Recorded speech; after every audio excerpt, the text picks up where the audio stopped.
따라하시겠습니다. 영접의 능력, 영접의 능력, 영접의 능력. 영접의 능력. 네, 액트 29, 36번째 시간, 우리 영접의 능력이라는 제목으로 함께 은혜를 나누길 원합니다.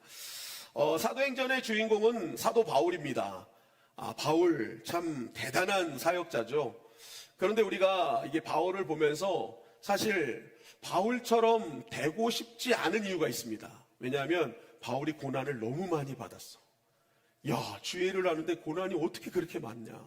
어떻게 이렇게 고난을 받냐? 바울을 좋아하지만 바울의 삶은 참 쉽지 않다라고 생각하는 분들이 있어요. 그런데 또 어떤 분들은 바울의 삶을 막 원하는 사람이 있어요. 왜 그러냐? 보는 게 달라요. 어떤 사람은 바울이 받는 고난을 보지만 어떤 사람은 바울이 누렸던 능력을 봅니다. 와, 하나님의 능력을 어떻게 저렇게 누릴 수 있지? 야, 어떻게 하나님께서 저렇게 할 수 있지? 야, 저런 능력 나도 받고 싶다. 나도 바울처럼 되고 싶다. 여러분, 보는 게 다르니까 고난을 보는 사람은 바울처럼 못 살아. 근데 바울에게 임했던 능력을 보는 사람은 야, 나 바울처럼 되고 싶어.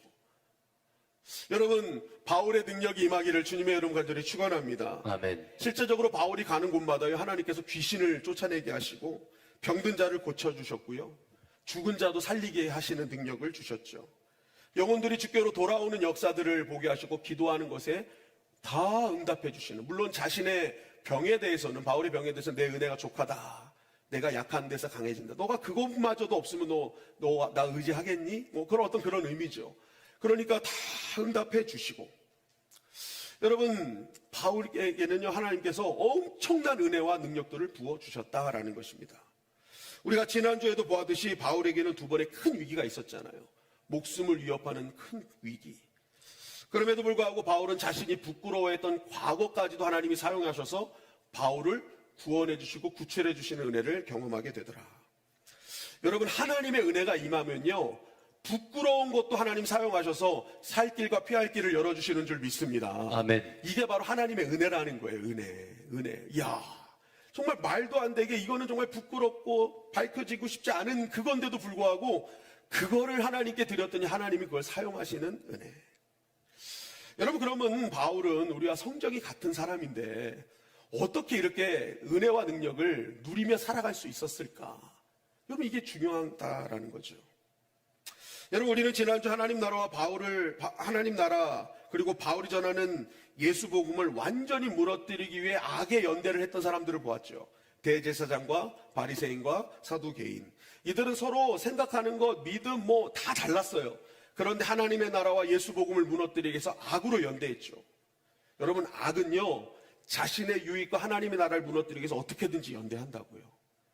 여러분, 성도들도 합력해야 될 줄 믿습니다. 아멘. 하나 돼야 돼요. 무조건 하나 돼야 우리가 악을 이길 수 있다. 그런데 이렇게 악의 연대가 돼서 어떻게든지 바울과 하나님의 나라를 무너뜨리려고 했는데 오히려 사내들인 공유에 자중질환이 일어나게 됐다라는 겁니다. 그때의 상황을 23장 10절은 이렇게 증거하고 있습니다. 다 같이 한번 읽어보겠습니다. 시작. 큰 분쟁이 생기니 천부장은 바울이 그들에게 찢겨질까 하여 군인을 명하여 내려가 무리 가운데서 빼앗아 가지고 영내로 들어가라 하니라. 바울이 봤더니 바리새인과 사두개인들이 있는 걸 딱 보고, 바울이 옛날에 자신이 바리새인이었던 것을 고백했죠. 나 바리새인 중에 바리새인이야. 그랬더니 이제 바리새인들이 우리 편이었네 해가지고 바리새인들을 어떻게든지 바울을 살리려고 한 거예요.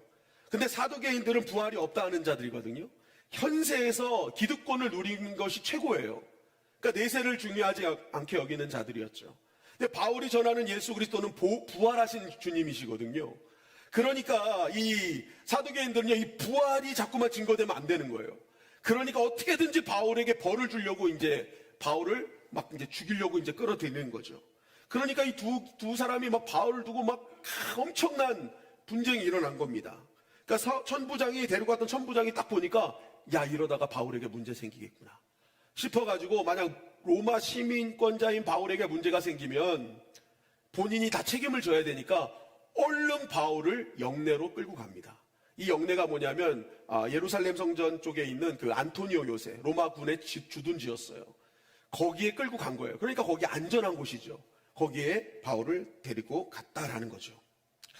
여러분, 그렇게 영내로 돌아온 그날 밤에 여러분들이 바울이라면 여러분은 어떤 생각을 하시겠습니까? 정말 예루살렘에 가면 참 혼란이 있고 곤란한 일들, 고난이 있을 것이라고 생각했는데 계속 연이어서 이어지는 목숨을 위협하는 위기가 찾아오는 그 순간을 느낀 바울이라면 여러분은 그날 밤에 어떤 생각을 하시겠습니까?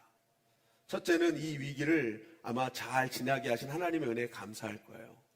그러나 바울도 사람이죠. 그러니까 계속 찾아오는 목숨을 건 위기 앞에 한편으로는 마음에 두려움과 염려가 찾아왔을 것입니다. 이거보다 더 큰 위기가 오면 어떡하지? 이 더 큰 위기가 오면 나는 과연 견딜 수 있을까? 그리고 혹시 이 큰 위기를 견디지 못해 내 사명은 예루살렘에서 끝나는 것은 아닐까? 하는 그러한 인간적인 두려움과 염려가 왔을 것입니다. 그러한 바울의 생각을 뒷받침하는 것이 11절 말씀이거든요. 우리 11절 말씀을 다 같이 한번 읽어보도록 하겠습니다. 23장 11절 시작. 그날 밤에 주께서 바울 곁에 서서 이르시되 담대하라. 내가 예루살렘에서 나의 일을 증언한 것 같이 로마에서도 증언하여야 하리라 하시니라. 바울이 영내에 들어온 그날 밤, 그죠? 그날 밤 바울이 앞으로의 자신의 인생 속에 어떻게 해야 될까 생각하는 그날 밤. 근데 그날 밤에 바울은 뭐예요? 담대함이 사라진 상황이었다라는 거죠. 왜요? 그 주님께서 오셔서 첫 마디가 담대하라 라는 거죠. 그 말은 뭐예요? 지금 바울 안에 어느 순간 담대함이 사라졌다라는 것입니다. 앞으로 내가 어떻게 될까? 내 인생은 어떻게 될까? 정말 인간적인 두려움과 염려가 그를 지배하고 있었다라는 것입니다. 한번 따라할까요? 바울도 두려움과 염려가 있다. 두려움과 염려가 있다. 여러분, 바울도 똑같은 사람이라는 겁니다. 바울은 뭐 특별한 사람이 아니었다라는 거예요. 바울도 똑같은 우리와 같은 성정을 갖고 있는 사람이다. 여러분, 그래서 믿음이 있다는 건 두려움과 염려가 없다는 것을 의미하는 것이 아닙니다. 믿음이 있어도 두려움과 염려는 찾아온다라는 거예요. 중요한 것은 믿음은 무엇입니까? 두려움보다 더 큰 하나님의 말씀을 붙잡는 것이 믿음이라는 거예요. 아멘. 두려움이 올 때 내가 두려움을 붙잡는 인생이 아니라 그 두려움보다 두려움을 이기게 하신 하나님을 믿는 그 믿음, 그것이 여러분 진정한 살아있는 믿음인 줄 믿습니다. 아멘. 여러분, 하나님께서는 바울에게 담대하라고 하시잖아요. 그러면서 뭐라고 하세요? 야, 너 로마까지 갈 거야 라고 얘기를 하신단 말이에요. 여러분, 이 말씀을 들을 때 바울은요 깨달게 됩니다. 나는 예루살렘에서 죽지 않는구나. 내 사명은 예루살렘이 끝이 아니구나. 나를 향한 하나님의 계획은 로마까지 있구나. 그럼 예루살렘에서 살겠네. 딱 붙잡은 거예요. 그러면서 이 말씀을 그는 아멘으로 받은 것입니다. 이 말씀대로 이루어질 줄 믿습니다. 그 말씀을 받아버린 거예요. 영접한 거예요. 여러분, 바울의 능력은 바로 여기 있었다라는 것입니다. 바로 그는 들려오는 말씀을 영접하는 사람이었다. 그 말씀을 웰컴, 환영, 난 말씀을 환영합니다. 그 주님의 은혜를 환영합니다 하는 말씀을 영접하는 사람이었다라는 거죠. 이게 바울이 능력받은 근원의 원인이었다라는 것입니다. 여러분, 사내들인 사건이 있는 그날 밤에 바울에게는 두 가지가 찾아왔습니다. 첫째는 두려움과 염려가 찾아왔고요. 또 한 가지는 말씀이 찾아왔다라는 거죠. 이 두 가지가 찾아올 때 바울은 무엇을 영접했느냐? 바로 여기서 인생이 달라지게 됐다라는 것입니다. 그 순간 그는 말씀을 영접했기에 그 말씀이 갖고 있는 그 능력이 현실이 되는 은혜를 경험하게 됐다. 여러분, 신명기 28장에 보면요, 하나님의 말씀을 삼가 듣고 그 명령을 지키는 자에게 하나님은 어떻게 그를 지키시고 보호하시는지를 쭉 열거하는데, 그 중에 7절 말씀에 보면 이렇게 말씀하고 있어요. 다 같이 한번 읽어볼까요? 시작. 여호와께서 너를 대적하기 위해 일어난 적군들을 내 앞에서 패하게 하시리라. 그들이 한 길로 너를 치러 들어왔으나 내 앞에서 7길로 도망하리라. 하나님께서는 하나님의 말씀을 듣고 영접하고, 그죠? 그것을 웰컴해서 순종하는 자를 어떻게 하는 거예요? 대적의 손에서 지키시고 보호할 것이라는 약속의 말씀을 주셨어요. 아멘. 여러분, 바울이 가는 곳곳마다 대적이 없었던 게 아닙니다. 늘 두려움과 어려움을 주는 여러 가지 대적이 있었어요. 그럼에도 불구하고 매 순간 그가 그 모든 대적의 손에서 건짐받은 이유는 바울은 그 순간에 대적이나 두려움이나 염려를 영접하지 않았어요. 눈앞에 보이는 현실을 영접하지 않고 보이지 않는 하나님의 말씀을 영접하기에 약속의 말씀이 현실이 된 줄 믿습니다. 아멘. 하나님께서 다 그 대적을 이기게 하신 은혜를 경험하게 되었다라는 것입니다. 여러분, 우리 인생에도 보면 인생은 투트랙인 것 같아요. 뭐냐면 좋은 일만 오지 않는다. 인생을 보면요, 좋은 일도 오고요, 동시에 나쁜 일도 같이 오더라라는 거죠. 제가 어릴 때 배웠던 현진권의 운수 좋은 날이라는 책을 보면 여러분, 인력거 끄는 그 김첨지가 너무너무 며칠 동안 일이 없어가지고 이 가족들이 다 배고파 죽게 생긴 거예요. 그러니까 이 김첨지가 어떻게든지 가장으로서 가족을 살려야 되니까 그냥 배가 고파도 일을 하러 나가서 이 가족들을 먹여야겠다 해가지고 일을 나가는데 그날은 이상하게 이 김첨지 와이프가 가지 말라고 잡는 거야. 그런데 가장으로서 어떻게 안 가요? 내가 살리겠다. 내가 너희들 살릴 테니까 기다려라 하고 밖에 나갔는데 그날따라 이상하게 손님이 내리면 또 타고 내리면 또 타고 계속 손님들이 오는 거야. 그렇게 하다 보니까 평소에 먹고 싶었던 설렁탕까지 사 먹을 수 있는 그 부가 그 재정이 된 거죠. 그래서 기쁜 마음으로 설렁탕 사들고 우리 아이프와 아들이 먹을 이 생각하면서 갔는데 그날 뭐예요? 갔더니 와이프가 죽어 있는 거잖아요. 그러니까 이게 인생 가운데 참 투트랙인 것 같아요. 좋은 것도 오지만 사실은 인생에 슬픈 것이 같이 온다라는 거죠. 중요한 것은 그때 우리가 무엇을 영접하느냐에 따라 우리 인생은 달라질 수밖에 없다. 여러분, 우리가 그렇게 원하는 에덴 동산도요, 하나님의 음성도 있었지만 동시에 사단의 음성도 있었다라는 거죠. 거기서 어떤 음성을 붙잡느냐에 따라 인생이 달라진다라는 것입니다. 여러분, 악한 영들은요, 오늘도 하나님의 음성이 있는 곳에 자신의 음성을 심어 놓습니다. 우리가 하나님의 음성을 들릴 때 그 말씀을 붙잡으려고 할 때 사단의 음성이 우리에게 이렇게 들려오죠. 야, 그게 그대로 될 것 같아? 그거 말씀 하나 붙잡는다고 뭐가 특별할 것 같아? 여러분, 사단의 음성은요, 계속 그런 걸 심어주면서 자꾸만 안 될 것 같고, 그러니까 내가 이상하게 될 것 같고, 자꾸만 이루어지지도 않을 두려움 속에 사로잡히게 하는 것이 사단의 음성이다라는 것입니다. 그래서 자꾸만 하나님의 들려지는 하나님의 음성보다 사단의 음성, 이루어지도 않을 두려움을 붙잡게 해서 더 두려움의 늪 가운데 빠지게 하는 것이 사단의 역할이라는 것이죠.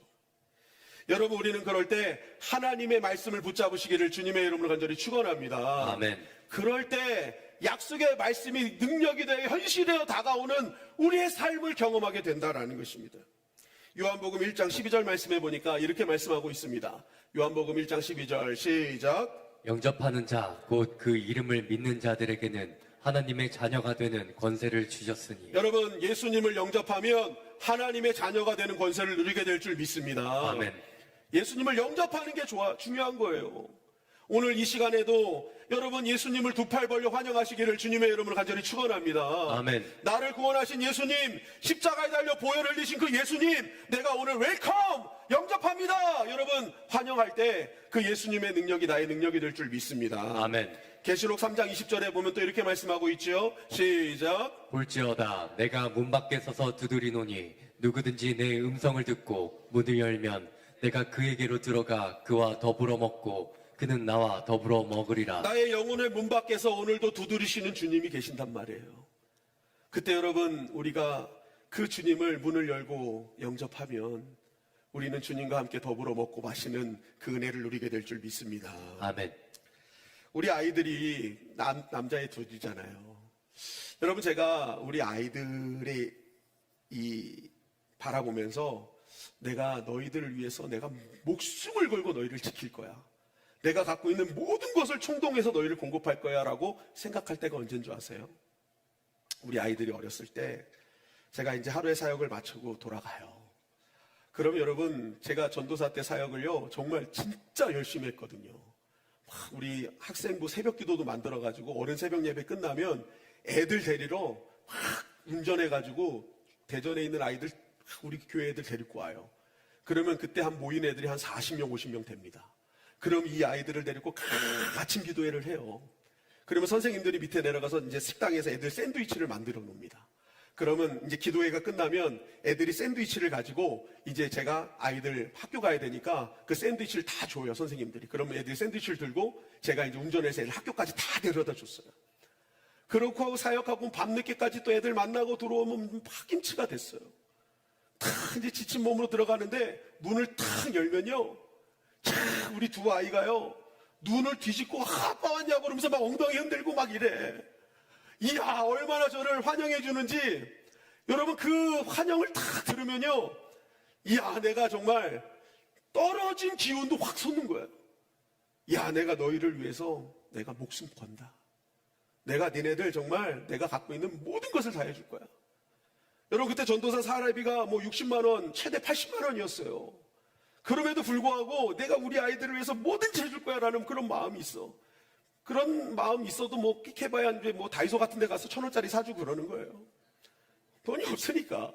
근데도 막 어떻게 하면 사줄까? 어떻게 하면 이 아이들을 책임질까? 왜요? 아이들이 나를 너무 기쁘게 영접해 주는 거예요.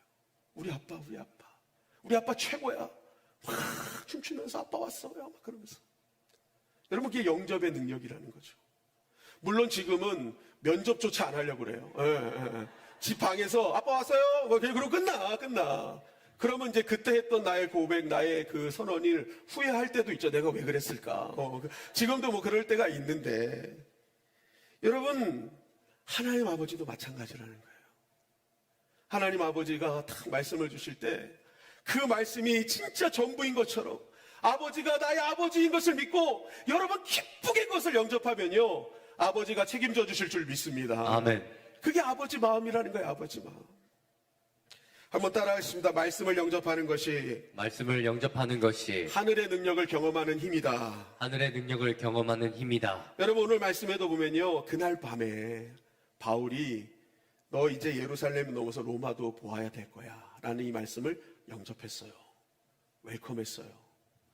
그때 하나님께서 어떻게 말씀이 현실이 되게 하는지, 대적을 이기게 하시는, 피할 길 살 길을 열어주신 하나님이 어떻게 역사하시는지를 오늘 본문이 증거한다라는 거죠. 사도행전 23장 12절 말씀입니다. 시작. 날이 새매 유대인들이 당을 지어 맹세하되 바울을 죽이기 전에는 먹지도 아니하고 마시지도 아니하겠다 하고 이같이 동맹한 자가 40여 명이더라. 여러분 지금 안토니오스에 들어간 바울과 천부장은요. 지금 이제 그 안에 있잖아요. 근데 밖에서는요. 살벌한 계획이 진행되고 있었어요. 내가 이제 바울을 죽이기 전에는 먹지도 않고 마시지도 않겠다. 금식 선언한 거죠. 나 이제 굶어가면서 바울 죽이기까지 내가 집중할 거야. 암살단 40명이 조직이 됩니다. 이거 바울 알지도 못해요. 천부장도 몰라요. 아무도 몰라. 은밀한 계획이었죠. 그리고 이들의 계획은 아주 구체적이었습니다. 우리 사도행전 23장 15절 말씀 다 같이 한번 읽어볼까요? 시작. 이제 너희는 그의 사실을 더 자세히 물어보려는 척하면서 공회와 함께 천부장에게 청하여 바울을 너희에게로 데리고 내려오게 하라. 우리는 그가 가까이 오기 전에 죽이기로 준비하였노라 하더니. 네, 이것이 누구냐면 너희는 여기 이제 너희는 이게 누구냐면 대제사장과 장로들이에요. 그들에게 뭘 요구하냐면 야 사내들인 공회를 한 번 더 연다고 얘기해라. 내가 우리가 바울이 잘못한 거 무엇인지 다시 한번 좀 말아볼게. 그거 한번 다시 열으라는 거예요. 그러면 천부장도 그래 하면서 내줄 거라는 거죠. 바로 그때 죽이겠다라는 거예요. 뭐 완벽한 계획을 짜고 있는 겁니다. 바울은 이제 꼼짝없이 당하게 된 상황이었다라는 거죠. 그런데 바로 여기서 이제 하나님의 말씀을 웰컴한 바울을 지키시는 하나님의 작전이 같이 시작됩니다. 사도행전 26장 16절 말씀 시작. 바울의 생질이 그들이 매복하여 있다 함을 듣고 와서 영내에 들어가 바울에게 알린지라. 네, 바울의 생질, 바울의 조카거든요. 그 누나의 아들이라는 뜻인데 그 동생이요 갑작스럽게 이 얘기를 들은 거예요. 몰래 한 계획인데 이걸 어떻게 듣게 된 거예요. 이것을 성경에는 매복했다라고 표현을 하는데 제가 볼 때 이건 하나님께서 심어 놓으신 거죠. 하나님께서 듣게 하신 거예요. 어떻게 들었는지는 잘 이해가 안 돼요. 왜냐하면 기술하진 않고 있어. 근데 제 상상 속엔 그래요. 키우던 고양이나 강아지가 갑자기 어딜 가다가 찾다가 듣게 될 수도 있고, 갑자기 소변이 말아서 어떤 건물 뒤로 딱 갔는데 갑자기 거기서 수근수근 되는 걸 들을 수도 있고, 어떤 방법인지 몰라. 그러나 하나님, 우리의 이성과 상식을 초월한 하나님께서 그들의 작전을 듣게 하셨다라는 것입니다. 그래서 이 조카가요, 단 한 걸음에 달려와가지고 바울에게 이것을 알립니다. 그래서 바울은요, 백부장을 불러가지고 내 조카인데 내 조카가 이런 일이 있다는 걸 얘기를 하니까 천부장에게 좀 데려가 달라라고 얘기를 하죠. 근데 백부장은요, 그 얘기 듣고 또 천부장에게 데리고 가요. 그 천부장에게 데려가서 천부장에게 쭉 얘기를 하거든요. 근데 놀라운 사실은 천부장이요, 한 번도 보지 못하고 뭐 확인도 안 해보고 조카의 말을 그대로 다 믿는다라는 거죠. 그리고 나서 이 천부장이요, 이제 바울을 살리려는 작전을 세우기 시작합니다. 사도행전 23장 22절 말씀 시작. 이에 천부장이 청년을 보내며 경계하되 이 일을 내게 알렸다고 아무에게도 이르지 말라 하고 백부장 둘을 불러 이르되 밤 제3시에 가이사랴까지 갈 보병 200명과 기병 70명과 창병 200명을 준비하라 하고 또 바울을 태워 총독 벨릭스에게로 무사히 보내기 위하여 짐승을 준비하라 명하며. 자, 천부장이 그 얘기를 듣자마자 야, 이 비밀 나가면 안 되니까 너 절대 아무도 얘기하지 마 라고 얘기를 합니다. 그리고 나서 백부장 둘을 불러요. 그러면서 이제부터 바울을 호송해야겠다. 지금 암살단 40명이 지키고 있으니까 낮에 가는 건 위험하다. 이게 정면으로 추돌할 수가 있다. 그러니까 밤에 움직이자 한 거예요. 근데 밤에 움직이는데 어떻게 합니까? 가이사라까지 갈 보병 200명, 그리고 기병 70명, 창병 200명을 준비하라고 명령합니다. 그리고 이 가이사라까지 가는 게 한 100km 정도 되니까 바울을 태워갈 짐승까지 준비하라고 얘기를 하죠. 여러분, 천부장이 동원할 수 있는 병력은요, 1000명을 동원하기에 천부장입니다. 그런데 1000명을 동원할 수 있는 천부장이요, 지금 470명을 동원하는 거예요. 자기 병력의 반을 동원시키는 겁니다. 암살단 40명, 천부장이 동원한 470명, 하나님께서는 10배보다 더 많은 병력을 준비하셔서 바울을 지키시는 은혜를 베풀어 주시더라라는 것이죠. 아멘. 여러분, 바로 이것이 하나님의 말씀을 영접한 자에게 하나님의 말씀의 약속이 현실이 되게 하시는 하나님의 은혜를 주는 그러한 약속의 말씀인 것이죠. 여러분, 지금은 바울이 두려워해야 될 상황이었습니다. 그러나 하나님은 역전하셔서 바울을 대적하는 자들을 두려워하게 하셨다라는 것이죠. 신명기 28장 7절 말씀처럼 너를 대적하는 자가 한 길로 너를 치러 들어왔으나 내 앞에서 10길로 도망가리라. 하나님의 약속의 말씀이, 그 약속의 말씀을 영접한 바울의 삶의 현실 가운데 드러나기 시작했다라는 것입니다. 여러분, 오늘 우리에게 들려지는 말씀이 있다면 여러분, 그 말씀을 아멘으로 화답하시기를 주님의 이름으로 간절히 축원합니다. 아멘. 영접하고 환영한 자에게 하나님은 그 말씀의 능력이 현실이 되게 하시사 그 말씀의 능력을 마음껏 누리게 하신다라는 사실이죠. 저는 오늘 한 분을 좀 모시길 원합니다. 이분도 자신의 상황 속에 사실은 영접하지 못할 수 있는 그러한 말씀을 영접해서 정말 하나님의 놀라운 은혜를 마음껏 누리고 오신 한 분입니다. 우리 한 달 동안 단기 선교를 다녀왔던 우리 장영춘 집사님 이 자리에 모시고 우리가 간증을 들을 텐데요. 우리 장영춘 집사님 나오실 때 뜨겁게 박수로 환영하시기 바랍니다.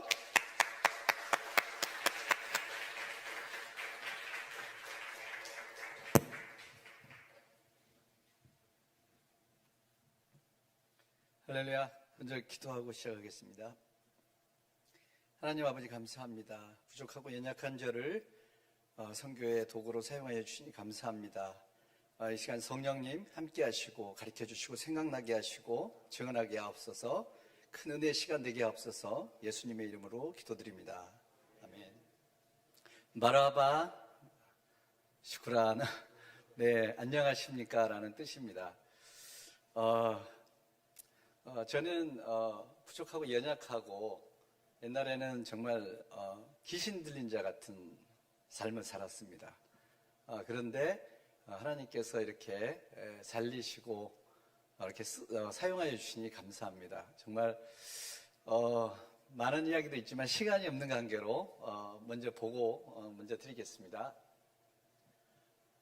네, 팀 이름은 두나미스 팀입니다. 팀 이름을 정하려고 하고 있을 때 목사님께서 설교 말씀을 통해서 두나미스라는 성령님의 권능에 대해서 이야기를 해주셨고 그랬을 때 마음에 오는 감동이 있었습니다. 그래서 팀을 두나미스 팀으로 정했고 팀원들한테 이야기했을 때 같이 동의하는 그런 일이 있었습니다.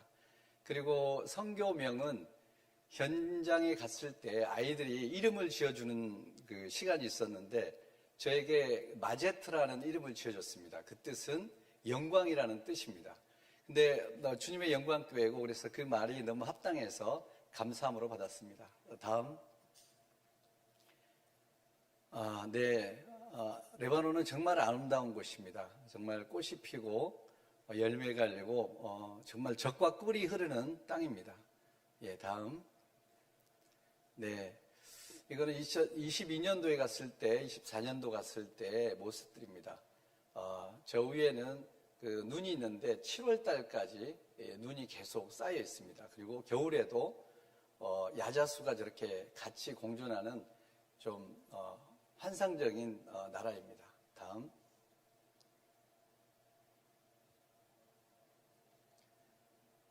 네. 그리고 레바논 하면 백항목을 뺄 수 없습니다.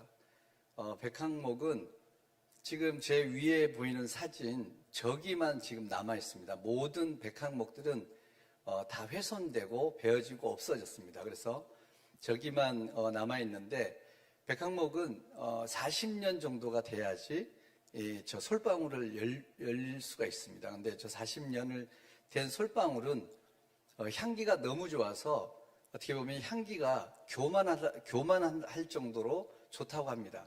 그리고 그 저 위에 작은 나무들이 보면은 크기가 저렇게 정말 큰 나무들입니다. 가까이 가서 보면 상상할 수 없습니다. 예, 다음.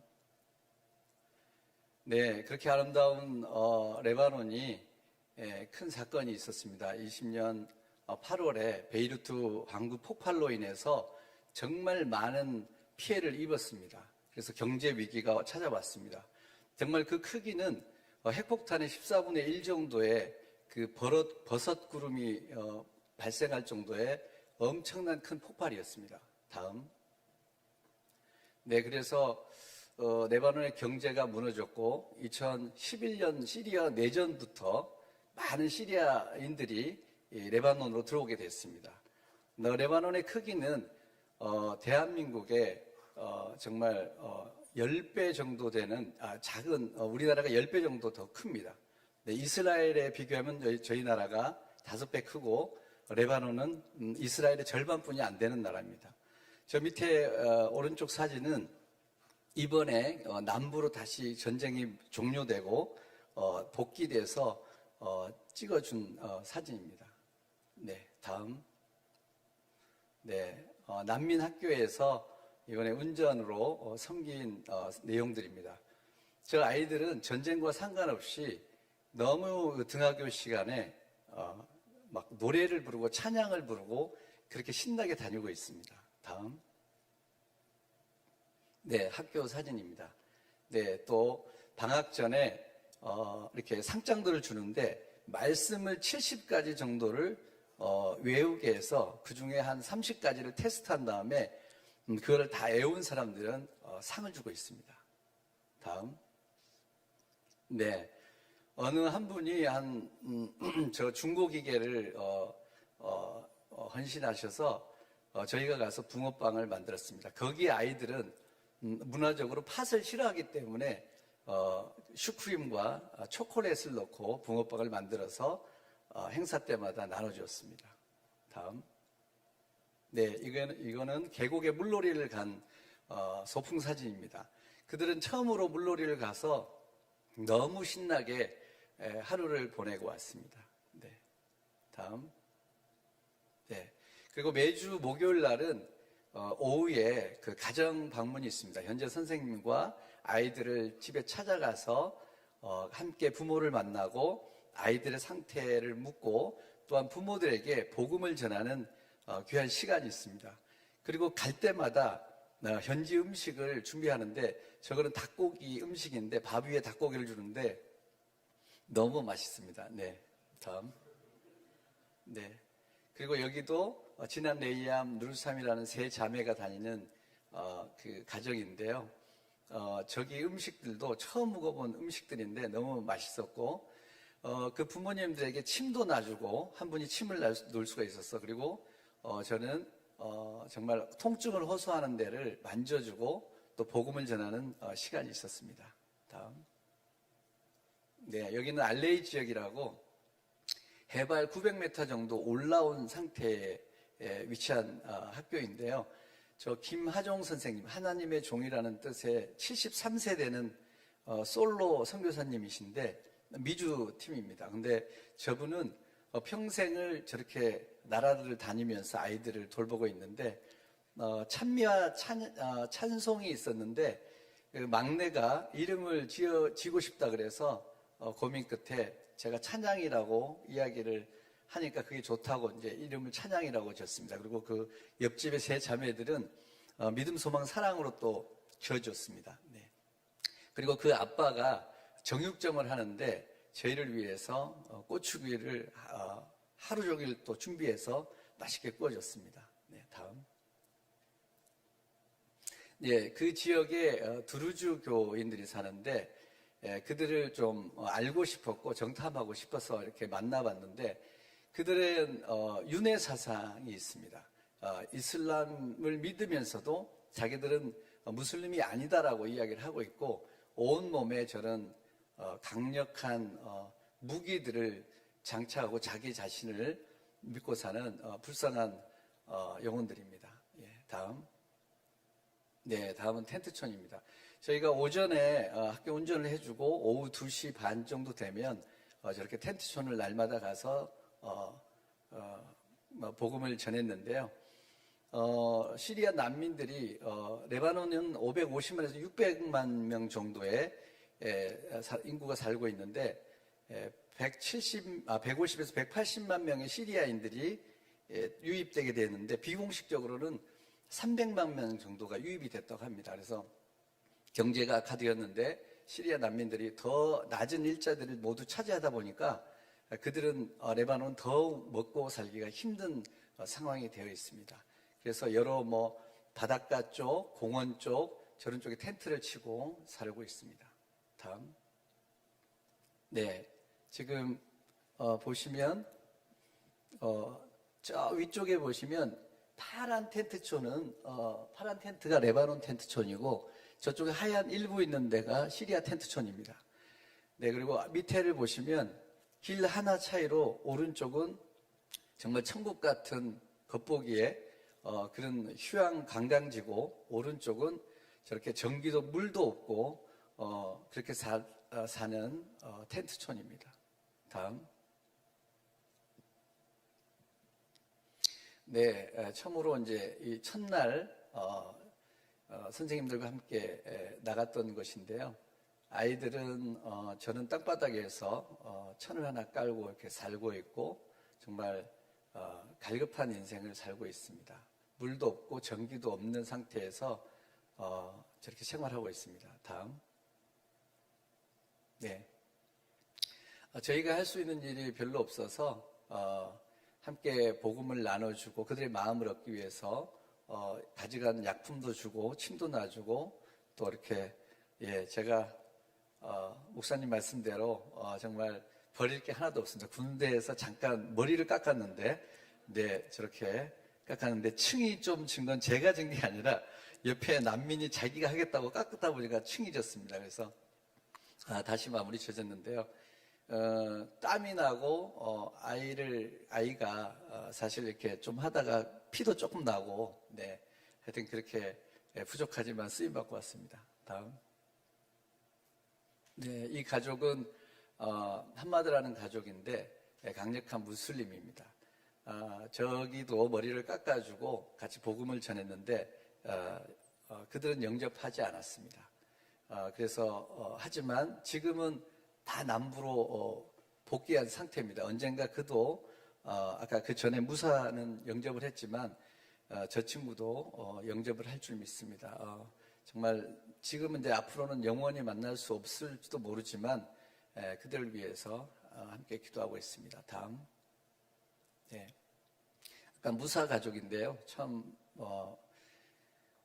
저 앞에는 부자 동네입니다. 근데 그 앞에 바닷가가 보이고 그 앞에 텐트촌을 쳐서 그들은 이쪽 저쪽 텐트촌을 오가며 도망다녔는데 저기서 신고가 들어와서 그날도 쫓겨나게 됐습니다. 근데 그 전날 저에게 주시는 마음이 있었는데 500달러 정도의 7, 80만 원 정도의 돈이 필요했었는데 그 집을 못 구해서 좀 방황하고 있을 때 저에게 주신 마음이 있는데 그날 저녁에 제가 순종하고 그것을 주신 마음대로 말을 했었어야 되는데 그 다음날 하려고 미뤘는데 그 다음날 아침에 저렇게 철거가 되고 없었습니다. 그래서 텐트촌 가면서 많은 눈물을 흘렸는데 그 영혼에게 남부로 갔고 남부에서 연락이 안 된다는 소리를 들었고 선교사님에게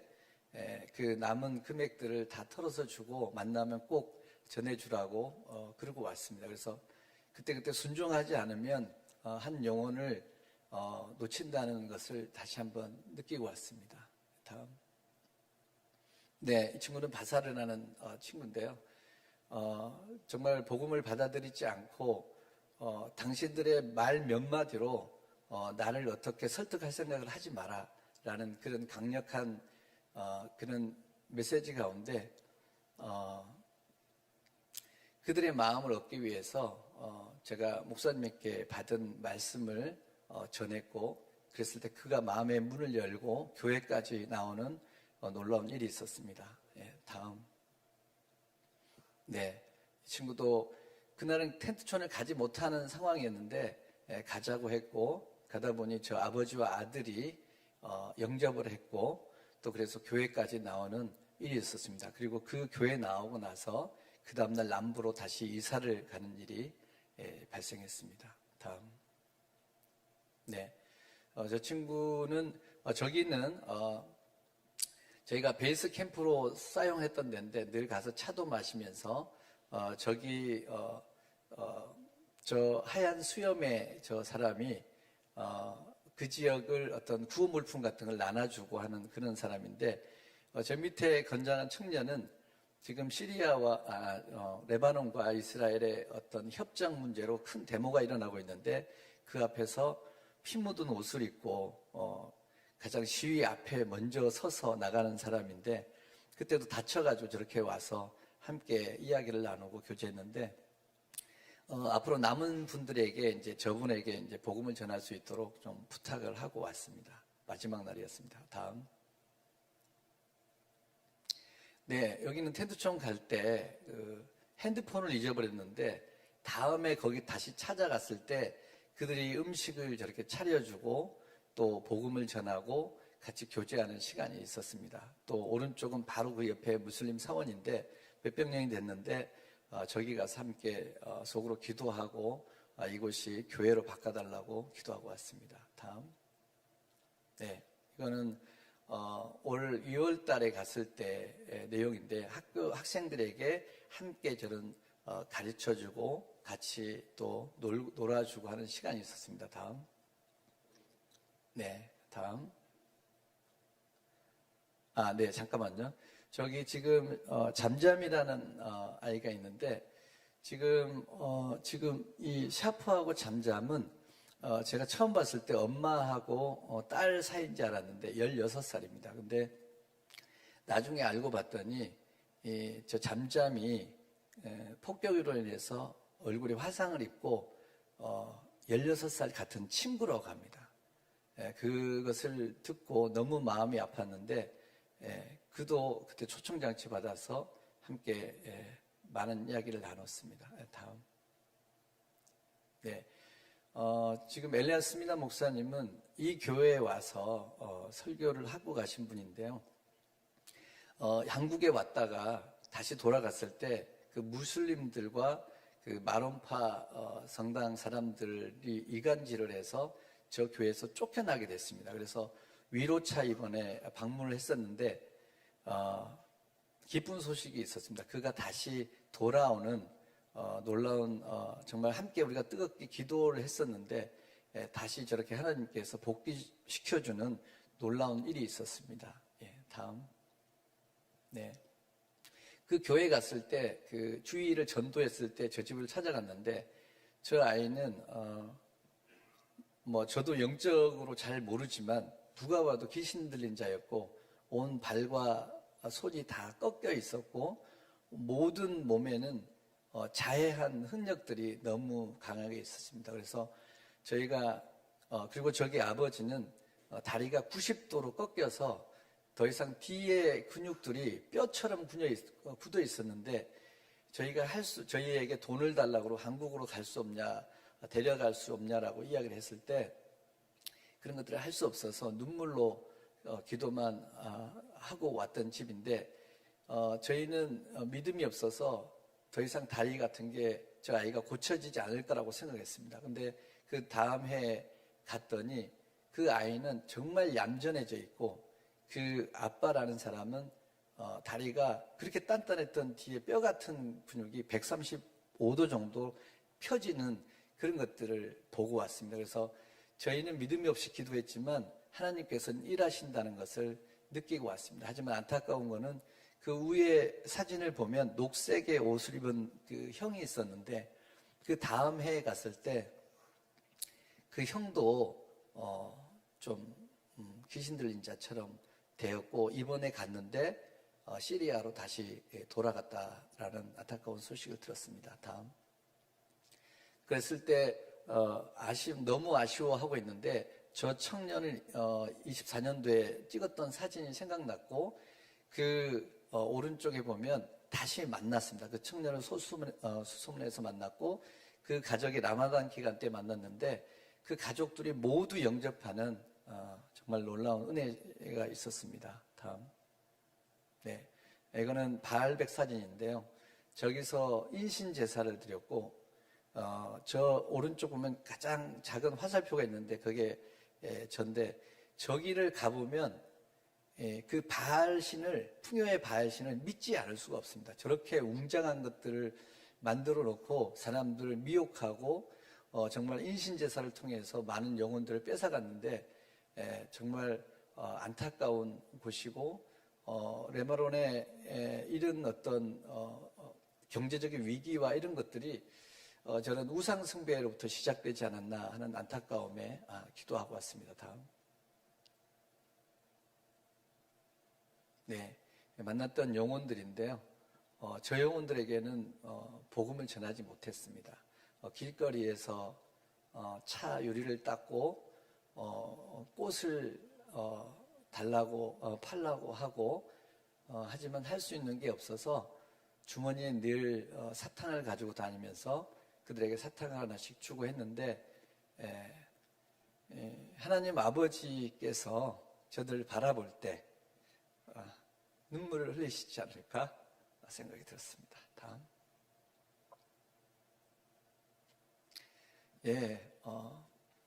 레바논이 정말 백항목처럼 자라났으면 좋겠습니다. 시리아 난민, 또 쿠르드 난민, 많은 난민들이 있는데 그들이 하나님 나라의 거룩한 성전의 기둥으로 쓰임받는 하나님의 일꾼들로 세워졌으면 좋겠습니다.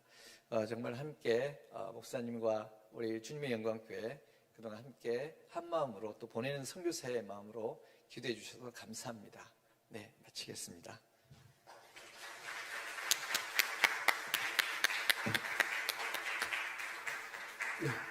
이 핸드폰은 저 주시는 건 줄 알았어요. 네. 감사합니다. 우리 집사님께서 하나님께서 가라라는 사실은 갈 수 있는 그런 상황이 아니었는데 가라는 마음을 감동을 주셔서 순종해서 갔더니 참 그곳에 많은 영혼들이 준비되어 있고 정말 예전에 복음을 전했던 자들이 환경이 변화되고 영혼이 변화되는 그 현장을 바라보면서 정말 얼마나 감사했는지 갔다 오시고 나서 같이 식사를 했는데 지금도 그 감동이 있으신지 계속 눈물을 흘리시며 이렇게 얘기를 하시고 정말 얼마나 그 하나님께서 그 사실은 굉장히 교통편도 안 좋고 굉장히 어려운 순간이었는데도 하나님께서 다 지키시고 보호하셔서 이렇게 올 수 있다고 간증하시는 것을 듣게 됐습니다. 여러분, 우리 역시도 하나님의 음성을 듣고 그 음성을 우리가 영접하고 따른다면 하나님께서 환경을 초월하시는 그 은혜를 우리에게 허락해 주실 줄 믿습니다. 여러분, 우리 가운데 항상 두 가지 길이 올 것입니다. 정말 우리를 압박하는, 우리를 기분과 감정을 정말 상하게 만드는 여러 가지 상황들도 올 것이며, 또한 그것을 이기게 하실 하나님의 말씀도 우리에게 다가옵니다. 여러분, 그때 우리는 무엇을 선택할 것인가? 결국 우리의 선택에 의해서 우리의 인생은 달라지게 되는 것입니다. 제가 오늘 우리 성도님들에게 부탁드릴 말씀은, 그렇기 때문에 오늘부터 우리가 해야 될 것은 한번 따라할까요? 영접의 언어를 말하자. 여러분, 우리가 말할 때 영접의 언어가 있고 거절의 언어가 있습니다. 거절의 언어는 무엇입니까? 안 돼, 싫어, 못해, 안 가, 안 할 거야, 그게 될 것 같아? 여러분, 이것이 다 거절의 언어죠.